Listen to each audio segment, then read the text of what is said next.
Então, agora eu vou apresentar para vocês o caso que está na minha dissertação, que é o caso de uma rede de farmácias, né? Eu vou mostrar o passo a passo da nossa sistemática, né? Que a gente viu lá na aula passada, que foi a minha proposta, né? Na minha dissertação, esses 6 passos até para a gente, né? Construir um modelo de previsão de risco de crédito. E nós vamos passar passo a passo por cada etapa, né? Nós vamos passar, né, passo a passo por cada um dos 6 passos dessa sistemática, tá? Então, o primeiro, que é a delimitação da população, o modelo, então, foi construído com base em dados de clientes de uma rede de farmácia, que tem unidade em todo o Rio Grande do Sul, e que usa o cartão próprio, né, para financiar, né, para o pagamento das compras na farmácia. É o único, era, né, na época da minha dissertação, lá em 2016, o único produto financeiro da empresa. Outra coisa importante nesse momento, né, da delimitação da população, é definir o desfecho, né, que é o desempenho quanto ao pagamento. Então, dois grupos são importantes serem definidos, que são os grupos que vão ser utilizados para o nosso modelo, né, a nossa variável resposta, que é ser bom ou mau cliente, tá? A definição de quando um cliente se torna mal é uma definição que tem que vir do negócio, né? A empresa que tem que definir isso. Então, é essa empresa que definiu que clientes, quando têm atraso acima de 60 dias, são considerados maus, né? Porque causa algum trabalho, alguma dificuldade na cobrança que não vale mais a pena, né? Do ponto de vista de cobrança, do retorno, né? O que quer que seja. E prefeririam, né, definindo o que seria então esse mau cliente, prefeririam não ter concedido crédito para esse cliente, tá? O bom cliente é aquele, então, que paga em dia, mas também paga com algum atraso, até 30 dias, porque a empresa considera que até 30 dias a remuneração dos atrasos, né, multa e juros, é um retorno importante, um retorno bom, e esse cliente não causa tanta dificuldade na cobrança ainda, né? Ou talvez, às vezes, nem é cobrado se ele atrasa até 30 dias. Bom, aí no meio do caminho, entre 30 e 60, né, 31 e 60 dias, a gente tem então o cliente indefinido, que a gente não coloca no modelo justamente para tentar criar essa separação, né, os casos mais extremos, essa é a ideia, né, do modelo. E também tem os clientes que não usaram o cartão, e a gente chama esses clientes de sem uso, né, e obviamente não vão entrar no modelo. No segundo passo, segunda etapa, a gente tem então a seleção da amostra, tá? Essas são as variáveis que tinham disponíveis, né, na proposta de crédito, né, que o cliente preenche ao solicitar crédito, tá? Então, sexo, idade, estado civil, escolaridade, renda, tipo de renda, que lá não era obrigatório, né, a comprovação da renda, mas se o cliente comprovava, então tinha esse status, né, que é então tipo de renda declarada ou comprovada, tá? Então, se ele levasse as comprovações, seria comprovada. Profissão, tipo de ocupação, né, o CEP residencial, que é onde a pessoa mora, o CEP comercial, que é onde a pessoa trabalha, o tempo de serviço, cartões de terceiros, ou seja, se ela tem crédito com outras instituições, bancos, lojas, tá? O tipo de residência. Depois a gente vai olhar, né, no banco de dados e eu vou mostrar, né, o dicionário de variáveis, né?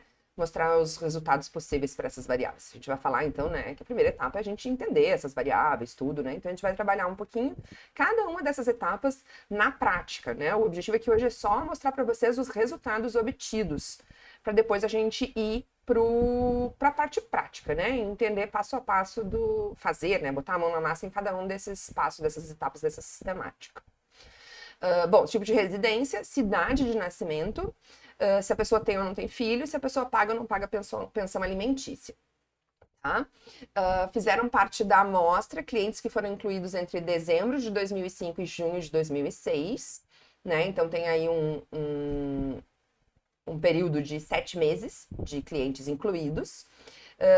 E a gente vai ver que isso foi retirado, então, né, em junho de 2007, né? Essa amostra foi tirada em junho de 2007, tá? Ou seja, de 12 a 18, 12 a 19 meses depois da concessão, que esse é o prazo, então, para se configurar o desfecho, ou seja, para o cliente se mostrar bom ou mal pagador, tá?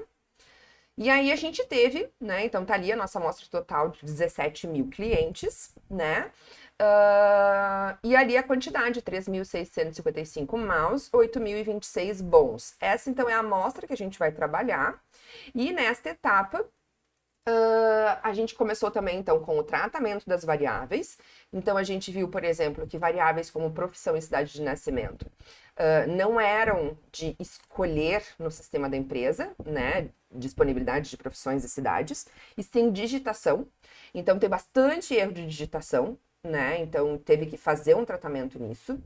A idade, a gente viu, então, que tinha pessoas menores de 18 anos e até negativo, né? Então, outra coisa que é importante depois, né? São coisas que vão ficar lá para a última etapa, né? Das orientações para implementar o modelo no sistema, né? Que, por exemplo, então, profissão e cidade de nascimento não seja mais digitado, e sim que tenha lá uma disponibilidade de nomes para profissão e cidade para quem está incluindo a proposta escolher, né? E não digitar.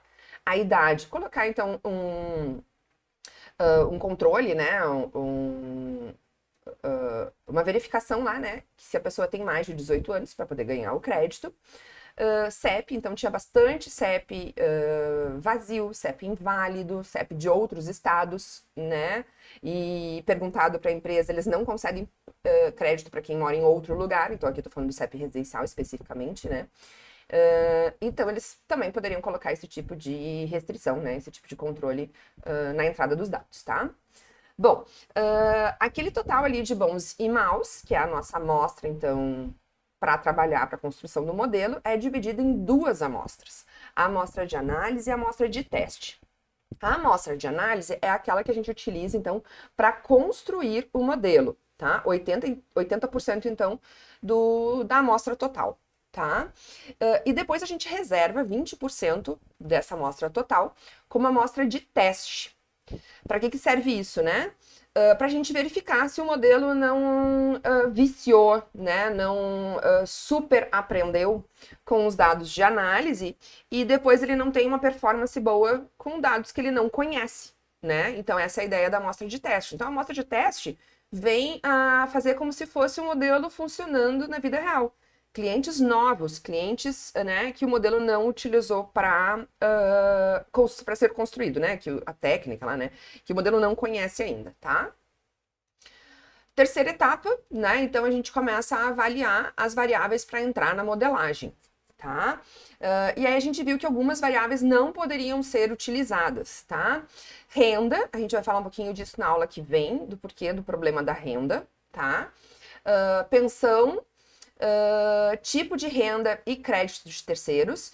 Pensão e crédito de terceiros, porque tinham, algumas delas, tá? Depois a gente vai olhar também isso tudo no detalhe. Algumas delas porque tinham problema de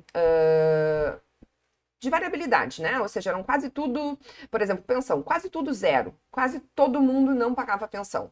Então, uma variável que praticamente não é uma variável, né? É uma constante, é zero, não pode entrar no modelo, né? Porque é óbvio que ela não vai ter poder para predição, tá? E outras realmente não tinham poder, né? Tinham um preenchimento bom, por exemplo, mas não tinham poder de predição. Então, esse é o momento da gente identificar isto, tá? Nessa etapa também, a gente começa então a organizar as variáveis. As variáveis contínuas são divididas em classes, tipo a idade, tá? Nós vamos entender também na aula que vem o porquê que a gente faz isso. Isso diz respeito muito à estabilidade do modelo, tá? Então a gente vai mostrar por que a gente faz e como a gente faz. A métrica que a gente utiliza, né? Na minha dissertação aqui, eu usei risco relativo, mas uma outra medida que vem também, né? A mesma ideia do risco relativo, mas a gente aplica logaritmo, porque geralmente, né? Os modelos de crédito são construídos, né, os primeiros conhecidos, e muito no mercado, né? Porque é uma técnica muito mais conhecida, mais prática de ser utilizada, mais fácil de ser explicada, para quem não é da área da estatística, é a regressão logística. Né? Então, muitos dos modelos são criados com regressão logística. Então, a partir do risco relativo, a gente tira o logaritmo natural e essa medida, então, se chama de WOE né, que é o peso da evidência, que a gente vai ver na aula que vem, e também tem uma outra que é o valor da informação, tá? Então essas a gente vai ver na aula que vem também, tá? Aqui eu vou só mostrar que eu usei o risco relativo, mostrar a ideia, né, do cálculo, qual é a fórmula de cálculo, né, e como é que a gente faz essa divisão em classes, quando a variável é contínua, então em intervalos, né? E as variáveis que são categóricas, a gente agrupa, né, as respostas, os atributos dessas variáveis. Por exemplo, profissão. Imaginem a imensidão de possibilidades de profissão, sei lá, 200 profissões possíveis, né? Então, eu não posso que cada profissão entre como um preditor, né? Lembram lá, né, que a gente tem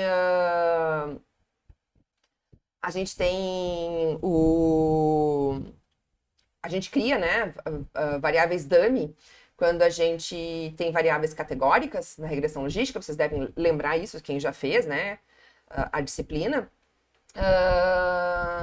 A gente imagina quantas variáveis dummy a gente teria se cada uma das profissões fosse uma variável, né? Então, teria uma imensidão de variáveis e essas variáveis teriam um poder muito pequeno de preditor, né, para responder o desfecho bom ao cliente, porque teriam poucos casos em cada uma das profissões. Então, o que a gente faz é agrupar. Como que acontece esse agrupamento e essa divisão de classes? Então, tanto para variável contínua, quanto para variáveis categóricas. Então, a gente utiliza aqui, né, aqui é o resultado da minha dissertação, que eu falei para vocês, né? A gente vai ver na aula que vem outras medidas. Aqui a gente utilizou o risco relativo. O risco relativo, então, vai ser a proporção de bons sobre a proporção de maus. Né? A proporção de bons é quantos bons eu tenho, por exemplo, com a profissão professor, tá? Dividido pela quantidade de bons naquela minha amostra de análise, tá? E no denominador vai ser a quantidade de maus, professores, né? Dividido pelo total de maus na minha amostra, tá? Esse risco relativo, então, vai variar de 0 até mais infinito, tá? O 1 é o nosso ponto de referência, né? Então, deixa eu pegar o mouse aqui, ó. O 1 é a nossa neutralidade, certo? Porque se eu tiver razão 1 aqui, é porque a minha proporção de bons e maus é a mesma naquela categoria. Então, aquela categoria não tem relação nem com com o desfecho ser bom ou ser mau cliente. Se isso for, né, se essa razão for menor do que 1, eu vou ter uma proporção maior de maus do que bons. E se for maior do que 1, eu vou ter uma proporção de bons maior do que maus, certo? E né, esses 7 intervalos aqui, né, para nominar esse risco e criar, então, as nossas categorias, os nossos grupos de profissões e também as nossas classes de idade, beleza? Eu não coloquei aqui, mas essa proposta aqui é um autor chamado Lewis, tá? Eu acho que está na minha dissertação, eu devo ter referenciado na minha dissertação, só não coloquei aqui na apresentação, tá? Bom, como é que funciona, então? Como é que fica isso? Aqui está a idade, né? Então, aqui a gente tem as classes de idade, tá? Que a gente foi dividindo depois de calcular o risco relativo de cada uma das idades. Então, pensem lá, desde o 18 até, sei lá, 90, a maior idade que eu tiver, eu vou calcular o risco relativo, né? Então, eu vou calcular essa formulazinha aqui, ó, para cada uma das minhas idades, certo? E aí eu vou agrupar, criar as classes, então, né, com base em riscos parecidos, tá? Vejam aqui, ó, que o ideal aqui seria juntar de 21 até 30, porque os dois têm risco muito parecido, tá? Ó, muito mal. E também porque a gente tem essa queda, depois vocês vão ver na aula que vem, que a gente vai falar dessas métricas, tá? Para fazer esses agrupamentos, que a gente não pode ter, né? É ideal que a gente não tenha essas mudanças de monotonidade, tá? Ou seja, ou sempre vai subindo ou sempre vai descendo o risco. É isso que a gente espera, tá? Quando a gente agrupa as variáveis, tá? Então, aqui outro exemplo, né? Que é o das profissões. Então, aqui eu trouxe para vocês um exemplo de uma variável contínua, idade, e aqui o exemplo de uma variável categórica, que eram as profissões, e que a gente dividiu nos 7 grupos, beleza? Bom, aí todas as variáveis, então, prontas, né, para serem utilizadas como preditores, a gente vai, então, para construir um modelo. Na dissertação, então, a gente fez uma comparação entre os 3 modelos, né, análise discriminante, regressão logística e redes neurais. Vocês viram até na aula passada, né, que algumas outras possibilidades é a gente fazer ensemble, né, que é misturar esses resultados. Então, eu poderia, no final das contas, né, na minha dissertação eu ainda não tinha, né, conhecido esse tipo de proposta. Eu poderia, no final das contas, não escolher, porque no final das contas aqui a gente teve que escolher entre uma das 3 técnicas, tá? Que teve melhor resultado. Ou seja, entre um dos 3 melhores modelos criados, um com cada uma das 3 técnicas.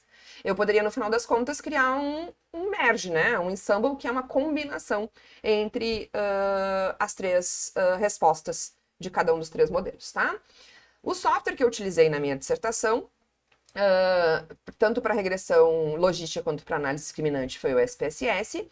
E as redes neurais, né? Lá a gente utilizava, no PPG, o BrainMaker, né? Bastante alunos que trabalhavam com redes neurais estavam trabalhando nessa época com o BrainMaker. Então foi esse o software que eu utilizei. Mas, né, eu já tive alunos de TCC aqui na URGS que trabalharam com essas 3 técnicas e outras. Então, já tive alunos trabalhando com, né, técnicas de aprendizagem de máquina. Outra técnica que é bastante interessante, né, que também falamos na aula passada com a conversa com o Rafael, é a análise de sobrevivência. Tá? Então, a gente já tem essas aplicações daí agora usando o R. Tá? Então, vocês vão ver que a gente vai iniciar mostrando algumas coisinhas no SPSS para relembrar, né, para mostrar a ideia do que eu fiz aqui na minha dissertação. E depois a gente vai olhar exemplo lá no SPSS dessas técnicas, tá? Seleção de variáveis independentes, tá? Aqui, de novo, tá? A gente utilizou aqui o método Stepwise, mas também tem outros métodos de seleção de variáveis. Um método de seleção de variável, que também é bastante utilizado, é usando aquela medida que eu comentei para vocês ali anteriormente, o valor da informação. Então, nós vamos falar também, que também tem em pacotes no R, né? O uso, então, desse método de seleção de variáveis. Bom, no SPSS o que a gente tem é o método Stepwise, que é aquele que vai selecionando variáveis para entrar e sair do modelo, né? Tirando variáveis que tenham alta correlação entre si, né? Escolhendo uma delas, né? Para ficar, no final das contas, só com variáveis que sejam significativas, tá? E, portanto, né, também não correlacionadas, né? Porque a gente sabe que a multicolinariedade, né, ela interfere na estimativa dos coeficientes e, portanto, né, vai fazer às vezes com que uma variável que isolada seria significativa se torne não significativa pela multicolinariedade dela com outra ou outras, tá? Bom, aqui então eu tenho o resultado da análise discriminante. Né? Então, no final das contas, essas foram as variáveis que entraram. Eu vou falar para vocês a respeito disso aqui, tá? Então, vejam, aqui no final das contas, a idade foi mesmo agrupada, né? As duas, a segunda e a terceira categoria, né? Foram agrupadas para entrar no modelo, por causa daquela queda ali, né? Que eu mostrei para vocês do risco relativo, né? Então, o modelo se comportou melhor quando a gente juntou. E vocês vão ver que tem outras variáveis que também são grudadas, tá? Então, uma outra variável que a gente criou, que também é contínua, é tempo de serviço. Também vai ter, né? Vamos dizer assim, agrupamentos posteriores ao agrupamento inicial daquela terceira fase. E assim por diante, tá? Então, a gente tem todas as variáveis que entraram aqui no nosso modelo e os coeficientes. Bom, aí, o que eu vou fazer? Usando o modelo estimado, nós vamos agora aplicar ele nos nossos dados, né? E aí, a gente tem aqui esse resultado, né? Tá aqui, né, os valores do score discriminante, né? Aplicando esses coeficientes lá nos nossos indivíduos, né? A gente tem, então, esse score, né, que vai aqui, né, de menos infinito para mais infinito, né, mas ele assume também valores negativos, o que não acontece lá na regressão logística, que a gente vai ver, né, que o valor da regressão logística, ele está limitado, né, porque é uma probabilidade entre 0 e 1, mas aqui o objetivo é discriminar, né, em 2 grupos, então eu tenho tanto a parte negativa quanto a parte positiva. Então, nesse modelo, geralmente, né, se utiliza o 0 como ponto de corte. Então, vejam que se eu colocar aqui um corte, ainda assim existe uma confusão aqui, né, que o modelo não consegue separar. E isso vai existir, né? Você sabe, né? Já trabalharam, já fizeram disciplina de modelos lineares, que não existe modelo, né, que vai ter acurácia 100%, tá? Então, a gente sempre vai estar, né, se eu botar meu ponto de corte aqui, não dando crédito para alguns clientes bons e dando crédito para alguns clientes maus, beleza? Então, aqui só para a gente ter uma ideia, né? A taxa de sinistro é a proporção de maus em cada uma das classes, tá? Acumulado, perdão, né? Então, no início, né? Pensando lá, a gente tem 30% na amostra, tá? Isso eu vou mostrar depois quando a gente for para o software. A gente tem 30% de maus contra 70% de bons. Então, inicialmente a gente tem 70%. Se a gente começar a diminuir a aprovação, ou seja, ir aumentando aqui o ponto de corte, né? Eu vou diminuindo, porque tudo que tiver, por exemplo, no zero, né? Tudo que tiver aqui para trás eu não vou conceder crédito, certo? Eu começo a diminuir essa minha taxa de sinistro. Ó. Então, por exemplo, se eu botar aqui no zero, a minha taxa de sinistro vai ser algo lá em torno de 15%. Eu diminuo, né, pela metade a minha proporção de maus clientes. Mas é claro que eu também diminuo a minha aprovação. Né, diminuo o número de bons também dentro da empresa, né? Então, tudo isso depois a gente vai falar um pouquinho lá no final, que tem que se fazer um estudo a respeito do ponto de corte, tá? Então, a mesma coisa que eu fiz aqui na análise discriminante, fizemos também na regressão logística. Então, aqui, né, os betas para o modelo logístico, para a equação da regressão logística, né? Aplicando, então, nos dados, está aqui, né, o comportamento das duas curvas de maus e de bons e a taxa de sinistro. Aqui no modelo logístico, geralmente, né, como é uma probabilidade que vai de 0 até 1, geralmente se utiliza aqui ponto de corte como 0,5, vamos dizer, esse é o default, né? Quando a gente roda um software lá, que a gente pode trocar e, de fato, né, eu vou explicar um pouquinho para vocês que, de fato, quem decide isso também é a equipe do negócio, né, lá na empresa, ponderando, né, várias métricas a respeito da taxa de aprovação, né, querendo diminuir a taxa de sinistro, mas também não querendo diminuir tanto a taxa de aprovação, tenta chegar nesse meio do caminho, tá? E por fim, as redes neurais. Aí então agora eu vou comentar para vocês o que aconteceu. As redes neurais, a gente não tem nenhum método de seleção de variáveis, tá? Então nesse momento aqui o que a gente imaginou foi utilizar as nossas variáveis selecionadas na regressão logística e na análise discriminante. Aquelas variáveis entrariam então para a construção dos modelos. Então vocês vão ver que tem log e dis aqui, ó. Certo?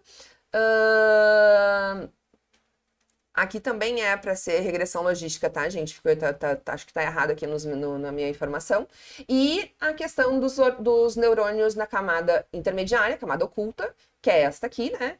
Que é o que a gente pode ir modificando. Não só isso, tá? Tem mais coisas, mais parâmetros nas redes neurais que também podem ser modificados. Então, aqui são os neurônios de entrada, tá? Que são as nossas variáveis preditoras, tá?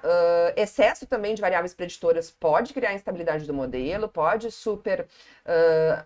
criar um superaprendizado no modelo, então por isso que é importante também fazer a seleção de variáveis, assim como nos modelos estatísticos, tá? E aqui, na verdade, no nosso exemplo aqui, né, a gente tem uma bolinha só final, que é 0,1, né? Que no caso aqui é se tornou bom ou mal pagador, tá? E aqui no meio, então, é a ponderação da rede, né? Ou seja, ele vai ponderar. Aqui eu tenho, ó.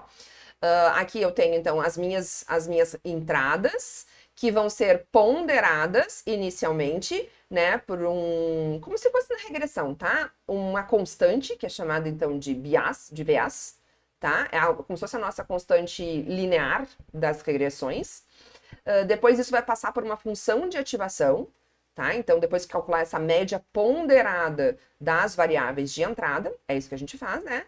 Essa média ponderada vai passar por uma função de ativação, aqui é a função soma, perdão, né? Então, vai somar, que aqui, então, a gente tem a média ponderada, então, cada valor de entrada é multiplicado por esse peso, somados, né? Então, a gente tem aqui a média ponderada, que vai passar pela função de ativação. Essa função de ativação existem várias funções, exponencial, logarítmica, tá? Então, tem várias funções possíveis a serem testadas, então, é outro parâmetro. Então, além do número de neurônios, que eu vou ter intermediário aqui, eu também posso, né, testar diferentes funções de ativação, tá? E isso vai para minha saída, ou seja, isso vai para minha variável resposta aqui, né, para o meu nozinho de resposta, beleza?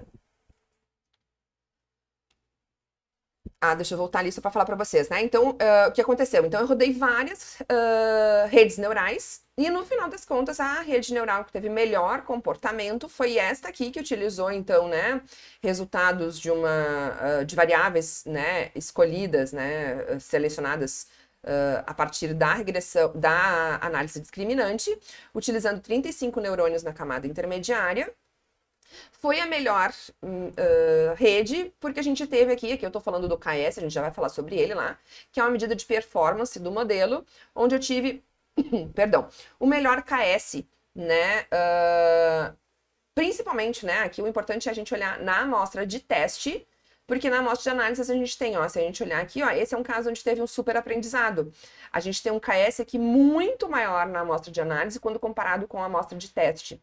Ou seja, a nossa rede ficou, né, mais bem ajustada para os dados utilizados para a sua construção, mas quando foi utilizada para predizer valores não conhecidos, os novos clientes, ela não se comportou tão bem. Então, houve aqui um overfitting, né? E isso a gente tem que fugir desses modelos, então, que tem esse tipo esses algoritmos, né, de aprendizado, tá?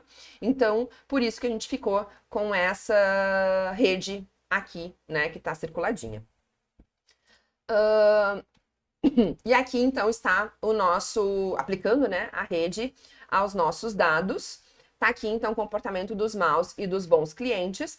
A rede neural também tem desfecho, né, uma probabilidade entre 0 e 1, tá?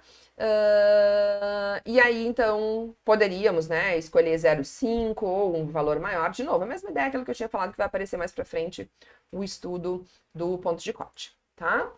Bom, aí a gente vai para a escolha do modelo. Ao escolher o modelo, né, aqui vocês viram que eu já usei essas métricas de escolha quando eu estava falando das diferentes redes neurais que eu criei.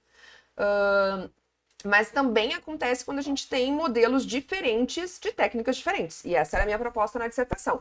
Então, eu criei modelo com análise discriminante, com regressão logística e com rede neural.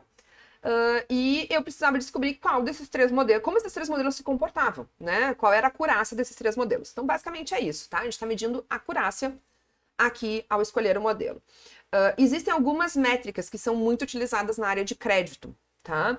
Uma delas bem simples e que vocês já devem ter visto, né, em alguns modelos, então de resposta binária, né? É a taxa de acerto, né? Ou seja, fazer uma matriz de confusão aqui, onde na diagonal eu tenho acerto, né? O meu cliente era mal e foi predito como mal. O meu cliente era bom e foi predito como bom, certo? E aí o meu percentual de acerto vai ser a soma dessa diagonal dividido pelo meu total aqui na amostra de análise e a mesma coisa aqui na minha amostra de teste. Então, nesse exemplo aqui, né, aqui eu estou mostrando para vocês a ideia do modelo neural, tá?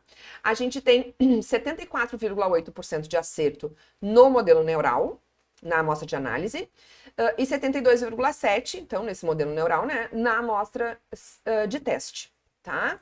Fizemos a mesma coisa nos outros modelos. Então, vejam, né? Tá aqui, né, as medidas que eu já tinha mostrado ali do modelo neural, aqui da análise discriminante na amostra de análise e na amostra de teste, e na regressão logística na amostra de análise e na amostra de teste, certo? Então vejam que sempre essa queda parece sempre maior na rede neural, justamente por essa ideia de overfitting que esses algoritmos de aprendizagem podem nos levar.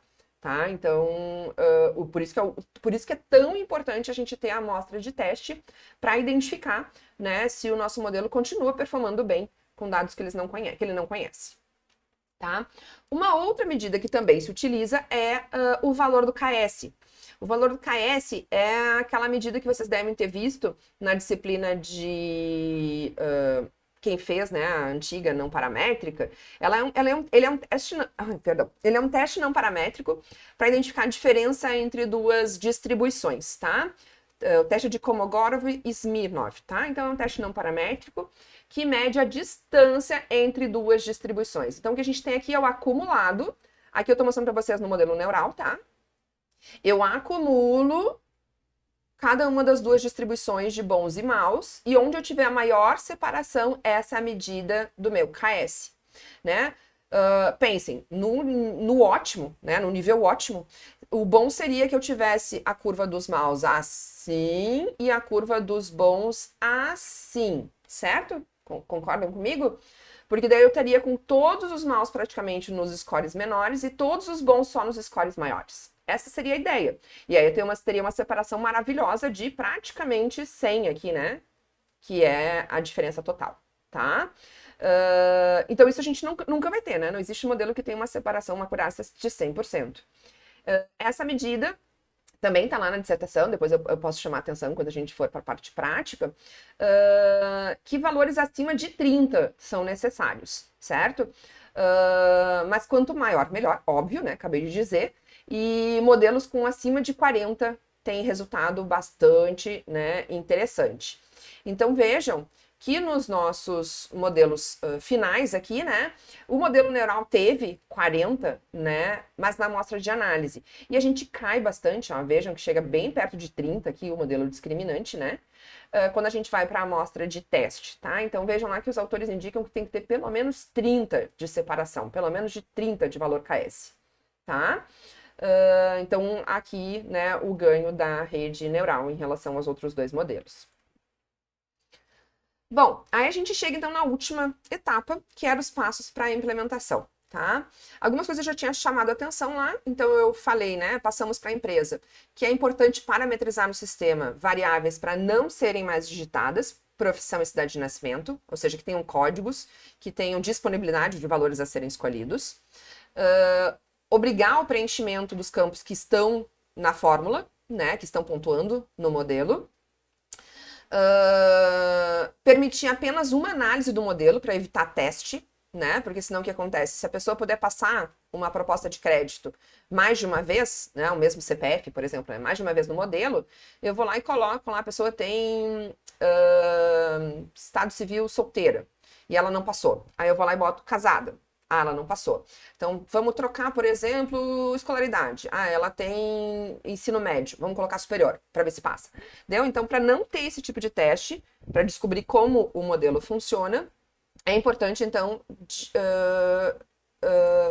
fixar, né, proibir que uma mesma proposta de crédito passe mais de uma vez no sistema. Pelo menos em determinado período, né? Claro que aquele cliente pode voltar daqui a um tempo e tentar de novo o crédito, mas não no mesmo dia, não na mesma semana, por exemplo, ok?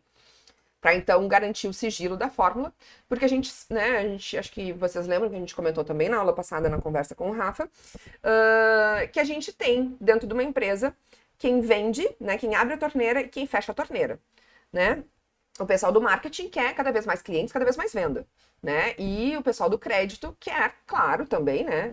Óbvio que mais clientes e mais venda, mas que esses clientes paguem, né? Então o crédito tem a fama de querer fechar a torneira, né? De ser o inimigo do pessoal do marketing. Então é importante, né? E tem muito, né? Muita empresa dá metas para o pessoal da ponta lá, das lojas, de inclusões. Né? Quanto mais cartões um funcionário faz, mais ele vai ganhar proporcionalmente no seu salário, vai ganhar um prêmio, por exemplo, tá? Então é óbvio que ele vai querer fazer testes, né, para tentar ganhar mais propostas aprovadas, ok? Então aqui, né, em função justamente isso, é importante ter um restrito acesso aos parâmetros para evitar então essas fraudes, tá? Então não só não deixar testar, mas também não saber o que está pontuando, ok? A gente tem alguns relatórios de acompanhamento demográfico, fazer isso por loja, porque daí a gente pode identificar, isso eu vou mostrar também, né, mais pra frente, um relatóriozinho, né, que a gente sugere no trabalho, que é para identificar se não mudou o perfil do cliente. Ah, eu tinha lá, por exemplo, 10% de clientes com curso superior. Daqui a pouquinho, numa loja lá, aparece 50% de clientes com curso superior. E aí a gente pode perguntar, será que eles fizeram alguma campanha de captação, por exemplo, dentro de uma universidade? Aí ótimo, né? A gente espera um aumento de pessoas com curso superior. Mas será que não foram eles que descobriram, talvez, que quem tem curso superior acaba tendo uma pontuação maior no crédito do que quem tem curso fundamental e médio? Né? Então a gente precisa verificar isso e o relatório aponta, né, essa mudança de perfil demográfico como um alerta, né? Opa, será que realmente mudou o perfil do cliente ou será que foi, né, teste, né, uma fraude para conseguir um aumento nas aprovações, tá? E uma outra sugestão final que a gente fez aqui para a empresa foi reduzir a consulta no SPC. Então, a partir desse fluxograma aqui, a gente sugeriu, primeiro, então, inclui o cliente no sistema, os dados do cliente no sistema, né? As características desse cliente vão ser analisadas a partir do modelo, que vai dizer, então, se esse cliente vai ser aprovado ou não. Lembram, né? Depende do ponto de corte, né? Então, isso tudo vai ser conversado junto com a empresa para determinar quando um cliente vai ser aprovado ou não. Se esse cliente não passa pelo modelo, eu nem preciso consultar crédito para ele. Eu já consultar o SPC, perdão, né? Os órgãos restritores. Eu já nego o crédito para ele e acabou, né? O fluxo com esse cliente, então, que não foi aprovado pelo modelo de credit scoring. Mas se o cliente passou pelo modelo, né, foi aprovado, está acima do ponto de corte, aí sim, só para estes eu faria a consulta nos órgãos restritores, né, por exemplo, SPC e Serasa, tá? E aí eu vejo se o cliente tem registro, né, se sim, eu nego o crédito, né, também, então, outra forma de negativa, né, seja pelo modelo ou seja por ter restrição, nego o crédito, e se ele não tiver registro, ele é aprovado, porque passou pelo modelo e não tem negativa e concedo, portanto, o crédito, ok? Seria, então, aqui um fluxo simples, claro que pode ser mais, né, complexo, dependendo do caminho, né, que a empresa pode atualmente fazer. Aqui foi, né, a minha sugestão em função da minha experiência, porque na minha época lá de Renner, teve um momento que a gente se tocou que todo mundo, né, meio que linha de produção para ganhar tempo, pegava a pilha de propostas de clientes que iam ser incluídos e passava tudo pelo SPC, porque o sistema não era integrado. Né? O SPC era numa outra máquina que fazia a consulta. Então, consultava todas as propostas para depois incluir no sistema. Então, aquela proposta que ia ser negada aqui pelo modelo de crédito, acabou que tinha o gasto da consulta. Sei lá, né? R$ 5 cada consulta, não sei. Né? Um valor lá para fazer essa busca de informação sobre a negativação do cliente. Certo? Avaliação gerencial. O que a gente fez aqui? A gente foi lá e apresentou, então, esse resultado para a empresa, né? Para a empresa verificar a aplicabilidade dos modelos criados, tá? Apresentamos os 3 modelos construídos e a empresa, então, teve interesse no modelo neural, mesmo com a dificuldade, né, de implementação, a gente comentou, né? Porque não é um modelo linear, não é um modelo tão simples, né? Tem pesos, multiplica peso, soma, né? É uma equação, né? Barbada.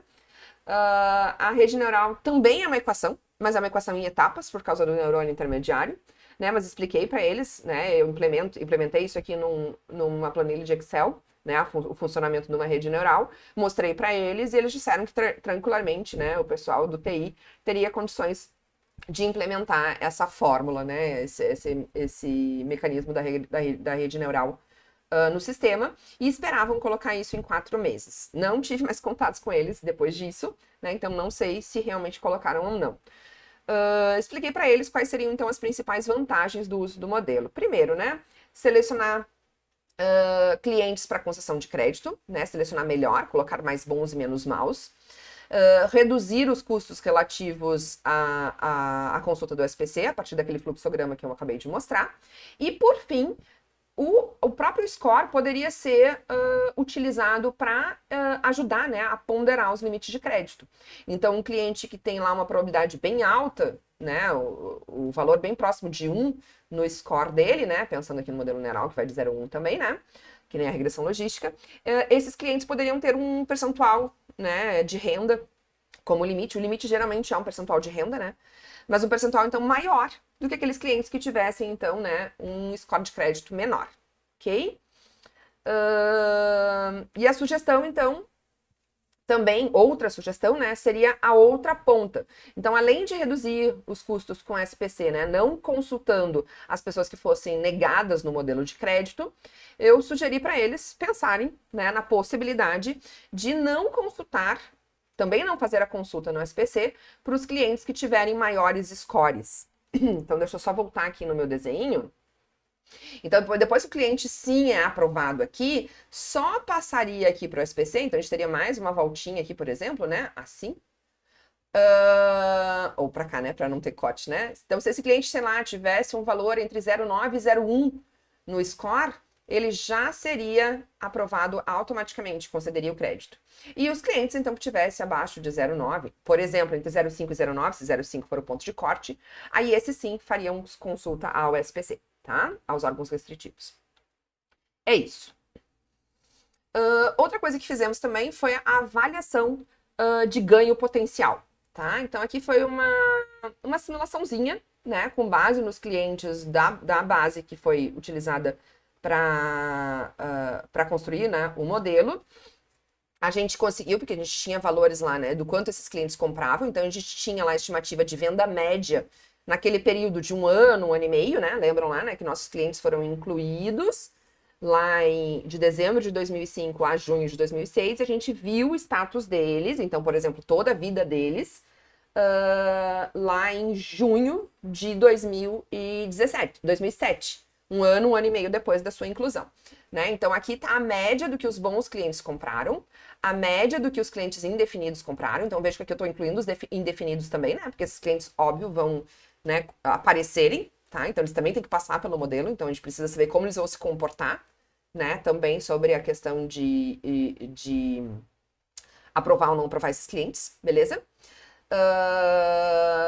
Então, aqui está a compra média dos clientes indefinidos e a compra média dos clientes maus. A empresa foi questionada a respeito da sua margem líquida, né? Então, venda, tirando tudo, né, que é custos, seja o preço do produto, aluguel, pagamento de funcionários, o que quer que seja, tá? Todos os gastos da empresa, a margem líquida da empresa é de 15%, né? Então, 15% só do que é vendido realmente é, vamos dizer, lucro total, né? O lucro final da empresa, ok? O recebimento, tá? Então, os bons a gente recebe 100% dos bons, 100% do que eles compram, né? Por isso que eles são considerados clientes bons, né? O que eles compram, eles pagam, mesmo com algum atraso. Os indefinidos, a gente verificou que em torno de 80% é o recebimento deles, e os maus chegam a pagar alguma coisa, antes de realmente se tornar totalmente mal, né? Inadimplente e não pagar. 40% do que eles compram a gente chega a receber antes dele se tornar mau cliente, tá? Pensando no modelo neural, que foi o escolhido então pela empresa, né, e considerando um ponto de corte de 0,5, tá aqui, né, eu botei uma informaçãozinha, eu tenho 90% dos bons sendo aprovados pelo modelo, tá, já vou mostrar ali para vocês, 86% dos indefinidos, e 67% dos maus. Vejam, ó, eu continuo botando cliente mal para dentro da empresa, né? Não existe modelo que não vai colocar cliente mal. Só se eu não aprovar crédito para ninguém. Daí eu não vou colocar cliente mal nenhum para dentro da empresa, mas também não vou colocar cliente bom nem indefinido, tá? Com base nisso tudo aqui e nas quantidades de clientes que a gente tinha ali, a gente foi lá e fez a simulação, né? Ou seja, na verdade aqui vida real, né? Realmente como foi, como aconteceu nesse um ano e meio sem um modelo, e como seria nesse um ano e meio com o modelo. Ou seja, né, fazendo só essas aprovações aqui, né, aprovando só 90% dos bons, 86% dos indefinidos, 67% dos maus, tá? Vejam, aqui então eu tenho a venda total desses clientes, aqui então vejam que eu tenho uma redução na venda total, né, porque eu tô colocando menos clientes, óbvio, né? O investimento, que é 85% então dessa venda total, né? Que é a diferença da margem líquida, tá? Tá aqui, certo? Sem o modelo e com o modelo. Aqui o quanto que eu vou receber, né? O recebimento, que é então, né? Disto aqui, né? Da venda total, quanto que eu vou receber. Os bons eu vou receber tudo que eles comprarem, os indefinidos 80% do que eles comprarem e os maus 40%. Então vejam que eu não vou ganhar tudo isso aqui, certo? Mas igual eu vou continuar tendo esse investimento, porque o cliente levou o medicamento e não pagou, por exemplo, né? Pensando lá no que eu não recebo dos maus e parte dos indefinidos, né? O produto teve seu custo, o funcionário recebeu seu salário, limpeza, o aluguel, o que quer que seja os outros custos, né, existentes, que fecham os 85%, continuam acontecendo, certo? Então, você vai ver que o lucro vai ser a diferença entre o que eu recebi e o que eu tive que ter de gasto para fazer aquela venda, certo? Então, não é, né, a diferença com relação ao valor total, e sim, né, tirando o valor investido do recebimento, ok? É do recebimento que eu tiro o valor investido e não da venda total, é isso que eu estou dizendo. Então, isto menos isto vai me dar aqui o lucro, né, o quanto que sobra de margem líquida dos 15%, considerando que eu não recebo tudo, né, dos indefinidos e dos maus. E isto no modelo, utilizando o modelo, então se eu fizer essa diferença aqui, né, do quanto que eu vou receber tirando o meu investimento, com o modelo eu tenho aqui, né, uma expectativa de 210 mil, enquanto sem o modelo de 127 mil. Ou seja, a gente tem um aumento aqui de 65% potencial no lucro da empresa ao utilizar o modelo, tá, gente? Então, eu acho que é, né, uma forma de conseguir mostrar, né, que o modelo tem, né, o seu funcionamento é realmente interessante. E por fim, eu estou mostrando aqui para vocês a ideia, né, da escolha do ponto de corte, né, que não é tão simples a decisão, porque existe, né, vamos olhar aqui a curvinha vermelha, a curvinha azul, que são então os maus e os bons. Qualquer ponto de corte que eu escolher, então aqui, por exemplo, se eu colocar aqui no 0,5, esse aqui é o modelo logístico, tá? Se eu botar aqui no 0,5, vejam que eu vou deixar de dar crédito para alguns bons e eu vou dar crédito para alguns maus, certo? Não tem como fugir disso. E aí foi isso que eu coloquei aqui para vocês nessas curvas, tá? A taxa de sinistro vocês já tinham visto, né? Que ela começa em 30, porque são 30% de maus e 70% de bons na base. Conforme eu vou botando ponto de corte maior, eu tô deixando de aprovar, né? Mas eu tô deixando de aprovar mais maus do que bons. Então eu vou diminuindo essa minha taxa de sinistro. Até que ela chegue em 0 se eu não aprovar ninguém. Ou seja, se eu botar ponto de corte 1, todo mundo é negado. E aí a gente olha especificamente, então, né, as curvas de aprovação. A curva azul é a taxa de aprovação total, certo? Então vejam que se eu botar ponto de corte aqui lá no 0, né, no valor menorzinho, que aqui na regressão logística, né, foram pouquíssimos casos com 0, tá? Então os valores começaram a aparecer a partir de 0,10. Se eu botar um ponto de corte então bem baixinho, eu aprovo 100% das propostas. Então eu aprovo todos os maus e todos os bons. Conforme eu vou andando aqui, né, eu começo a aprovar menos clientes, então a minha aprovação cai, certo?